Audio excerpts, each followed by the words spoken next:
Would you say, you've been around, people who are thinking about their own care in the future, or they're mostly talking about their parents or other people that they're They're caring mostly for talking at about this their own point? parents and parents or in-laws or other loved ones. I am having conversations with a number of people who are also guardians for adult children or children who've now become adults and said, "Well, wait a second. I've just sort of just realized that, John is 40 years old and I haven't taken care of what's going to happen when I go. And like, maybe I will pass before he or she goes." Or just the stress and strain of taking being a guardian for somebody else when you're trying to manage your own life is extremely difficult. I was on the phone with somebody the other day who just broke down in tears. She says, I don't have anybody to talk to. They don't understand. And my employer doesn't understand. So that's a big challenge. And most people will not tell their employer that they're going through this for somewhat, I say, fear of retribution, but I think it's for fear that maybe you'll be left behind or they don't know what to talk about or how to react. Yeah, so what advice might you give to someone who, doesn't have any children of their own or doesn't know who might be their caregiver in the future? That's a tough one. There are a lot of people in that category, myself included. I was like, I'm learning to say, how can I figure out which niece or nephew or family member is my new best friend, right? Or my adopted child. Like, okay, it's like, Yeah. I'll give you everything you want. Like, no, no, no, no. But life changes for them, and I think that's unfair to put that I won't call it a burden, but that responsibility on somebody. But it's a discussion that you've got to have to say who's going to be there and really think about how that's going to happen for you. Um, Figuring out, planning things ahead of time. Who do you want? What does that person look like? Do you want them to move into your home? Do you want to go to a care facility? Can you afford a care facility? Which is which is even more important to understand that most of them are private pay, which means when you run out of money, they can kick you out. And now what do you do? So, I say, build your sense of community. The most important thing, if you don't have children or anybody, is build a community, a network, and figure out ways of people that are in a similar situation where you can bond together and work as a unit to keep an eye out for one another, and then bring in the teams that you need to help one another. Yeah, I think about, the Golden Girls and Right?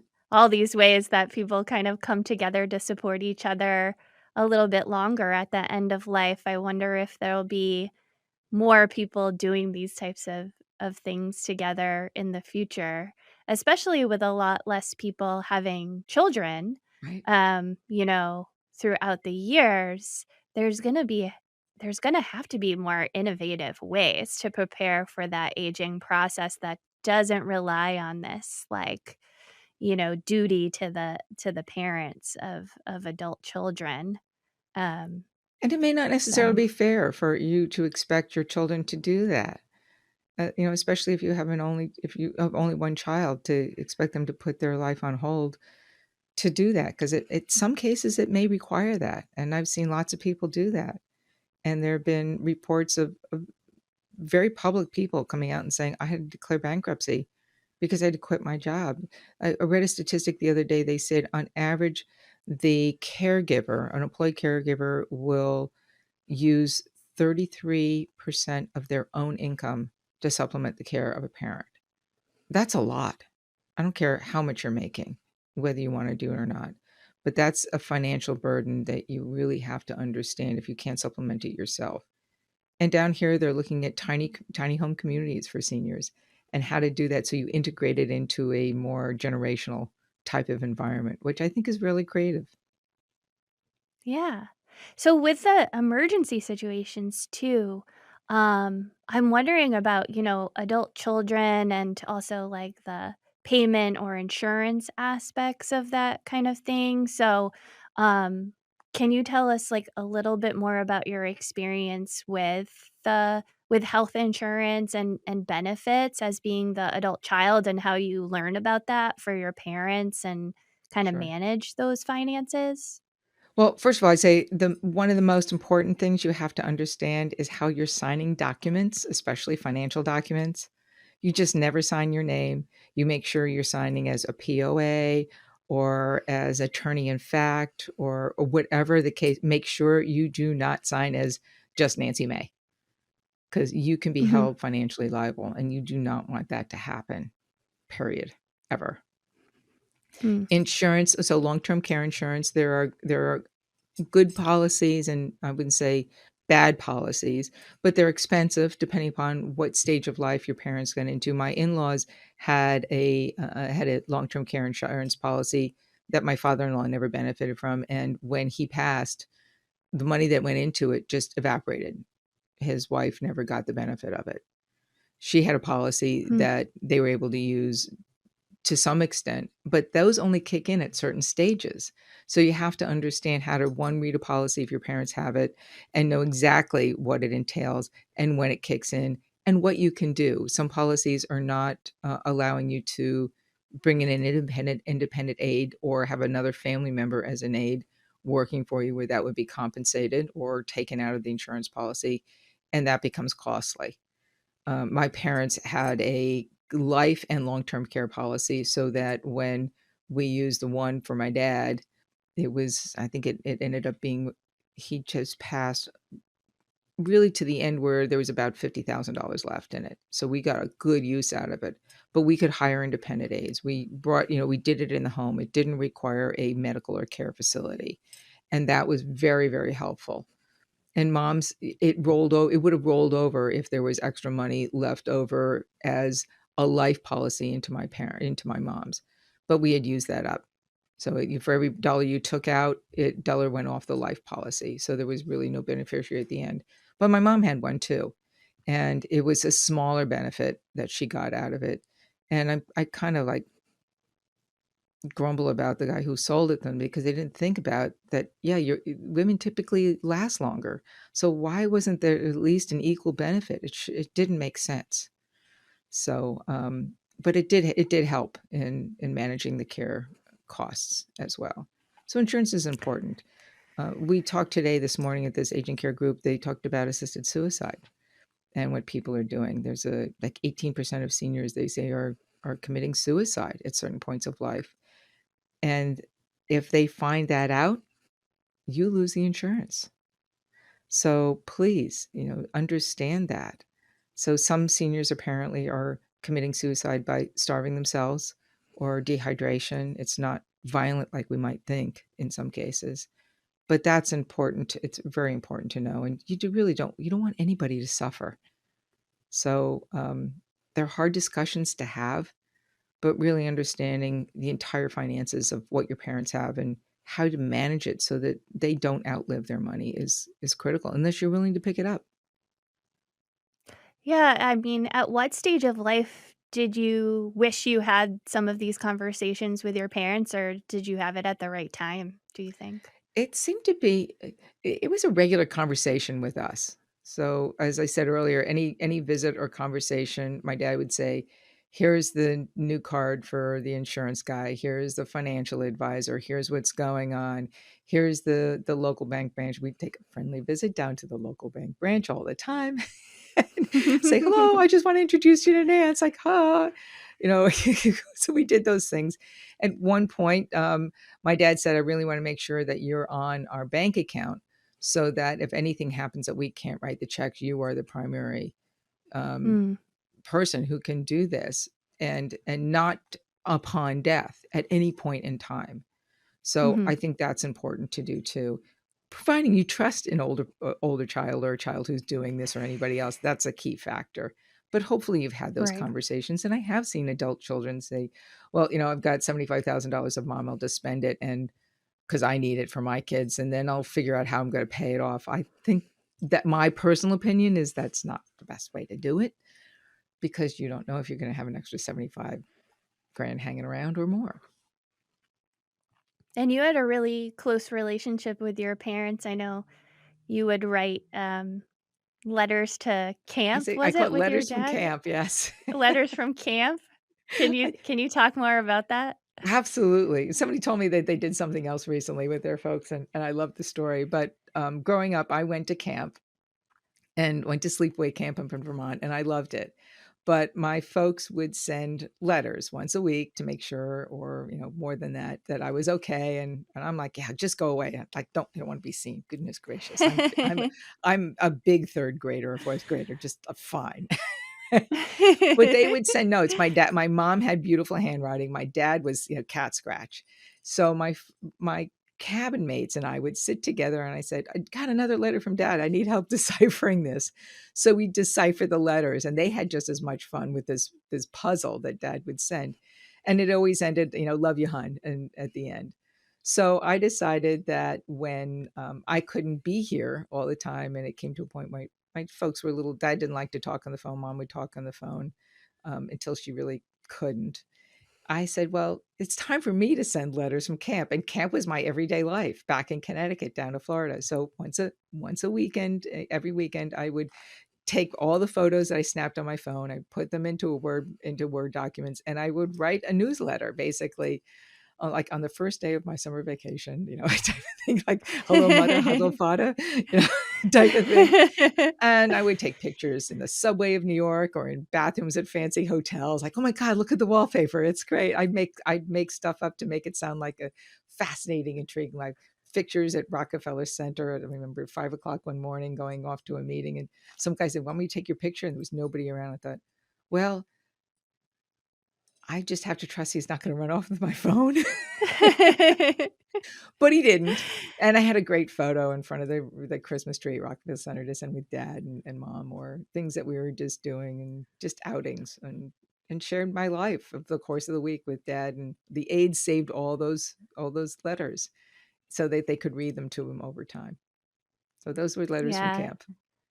I feel like we kind of do things like that on Facebook where we're sharing with the rest of our family kind of journeys we've been on, and it's, like, such a nice, way to feel connected to other people and kind of share your story for yourself, and, I There's wonder if nothing we like could. putting it in writing and putting it in the mail, though. Yeah. It's very I know, that's different, what I right? was gonna say. I was like, maybe we can translate these Facebook things into, like, either print it out if you need to save time or kind of also do it in a handwritten way or with art. I I think put that's a beautiful stickers on idea. everything. I'd go to Michael's and Yeah. I all the stickers, and I know that they would read the photos or see the photos and read the girls would read them out because my dad's sight wasn't so good.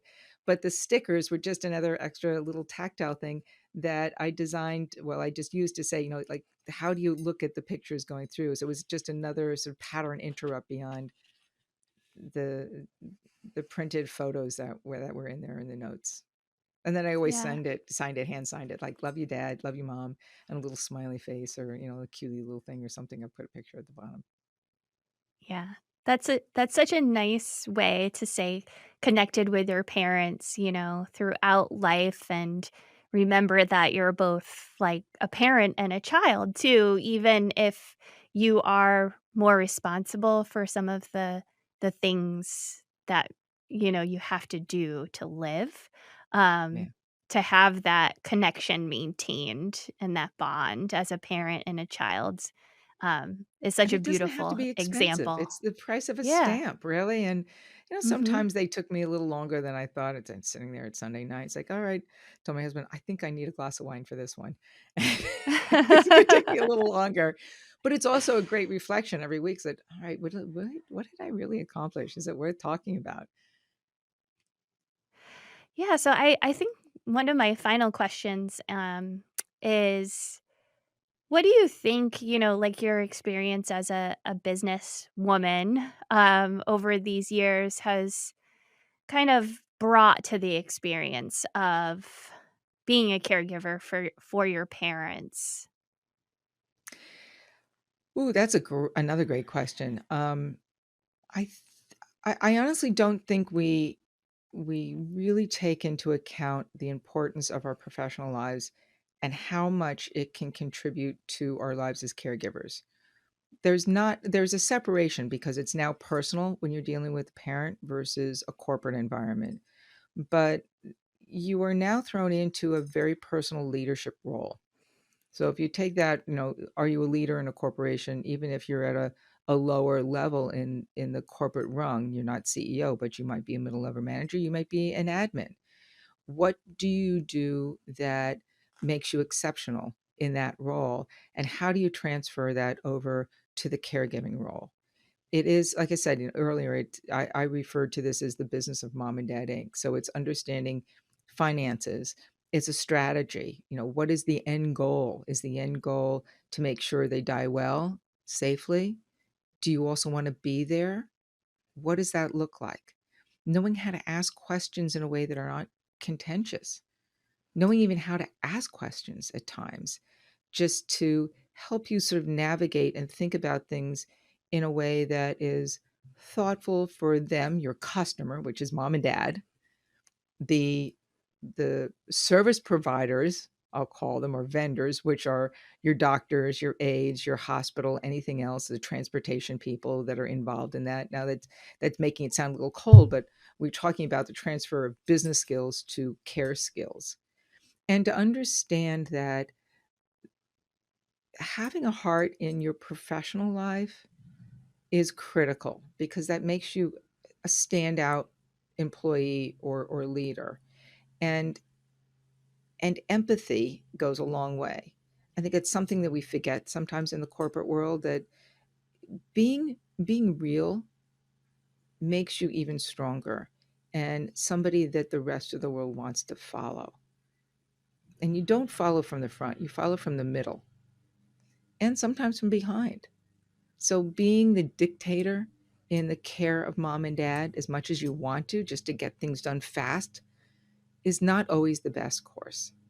Sometimes you need to take a breath, slow it down, think it through, why you're doing it, why you're here, and trust your gut. You still need to hire, you still need to fire. Don't always trust the guys in the white suit. Sorry, Yale Medical folks. Well, you're wearing blue, so we're fine. But seriously, just because somebody has got, MD or PhD behind their name doesn't mean that they are the right person for you and your parents. Understand that. And just because they've been doing something for a long period of time doesn't mean they understand your situation. You know it better than anybody else. And trust yourself.